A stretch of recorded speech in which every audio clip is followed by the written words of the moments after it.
The FBI is trying to help free 17 missionaries who were kidnapped in Haiti over the weekend. The uptick in violence and gang-related activity in the Caribbean nation follows the assassination of its president and a deadly earthquake earlier this summer. Manuel Bojorquez has more on who Haitian authorities believe is responsible for the abduction. The fate of the missionaries who were kidnapped while on a visit to this orphanage outside Port-au-Prince remains unknown. One of Haiti's most violent gangs abducted 16 Americans, including 5 children and 1 Canadian Saturday. 5 of the kidnapped missionaries are from Michigan. CBS News obtained a WhatsApp message from a person who claimed to have been in contact with the abducted group. It reads in part, "Please pray for us. We're being harassed, kidnapped. They have control of our vehicle." A senior law enforcement official tells CBS News FBI tactical teams are in Port-au-Prince to assist with the hostage-taking situation. Authorities believe the group was kidnapped by the notorious gang known as 400 Mawozo, who often kidnap entire busloads of people for ransom. Kidnappings in the country have increased nearly 300% between July and September, with at least 221 abductions recorded. Today, Haitians took to the streets to protest the conditions here. There is so much frustration in the streets here, and the poverty creates a fertile breeding ground for the gangs. So many young men without jobs who can be easily recruited. What needs to happen is somebody with bigger guns needs to come in than the gangs. Linda works with children in Haiti and asked us not to mention her last name for fear of retaliation. She says the children she works with have a special prayer before leaving the house. Our girls, that's been their prayer. Mommy Linda, please pray that we will be invisible. And so that when we walk the streets, we won't be taken. And yet they are. And Manuel Bojorquez joins us now from Port-au-Prince, Haiti. Manny, what do we know about this 400 Mawozo gang? Well, this is a gang that is considered to be one of the most notorious and dangerous here in Haiti. They have been known in the past to kidnap Catholic clergy and entire busloads of people for ransom. So, of course, the big question tonight is, what is their motivation here?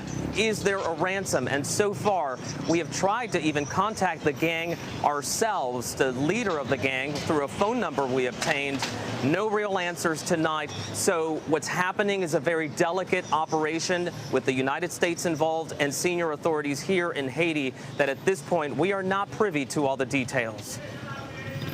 Well, this gang was reportedly responsible for holding 5 priests and 2 nuns for ransom back in April. Other gangs have been suspected of kidnapping members of the clergy as well. Manny, is there a reason why people with religious connections are being targeted? You know, they had been considered among the untouchables here for such a long time. That's at least the impression that we're getting on the ground. But as the situation deteriorates here in Haiti politically and economically, it seems like these gangs have been emboldened to go one step further, and that is to then attack the religious community, which they had left alone before. It does seem that all these attacks in the past were economically motivated, that they were looking for ransom. We don't want to speculate about what's happening in this case, but if you look at the history here, the majority of these kidnappings, whether it's your everyday Haitian out in the street or a political figure or someone with money, it does seem to be that money is the bottom line. Well, explain the current relationship, Manny, between the Haitian government and these gangs. Well, there are many people who will tell you that there isn't a relationship. Some people will tell you that the government has largely failed, that the police has largely failed, that they're really not able to do more because the gangs have infiltrated so many areas, and some might say have infiltrated levers of government as well. So that is why this is such a difficult situation. There are some estimates that at least half of Haiti's capital, Port-au-Prince, where we are, is controlled by the gangs. So you have to imagine that in neighborhoods, that can mean anybody. The everyday Haitian we've been talking about, over to the police and the politicians that are under the threats of these gangs. That's what makes it such a critical stage right now for this country that appears at this point to be descending further into chaos. So given all of that, Manny, then who is responsible for ensuring that the country is secure? Well, it ultimately is, of course, the government of this country. But now that you have Americans and even the one Canadian in this kidnapped group, you will have other governments that are having to intervene.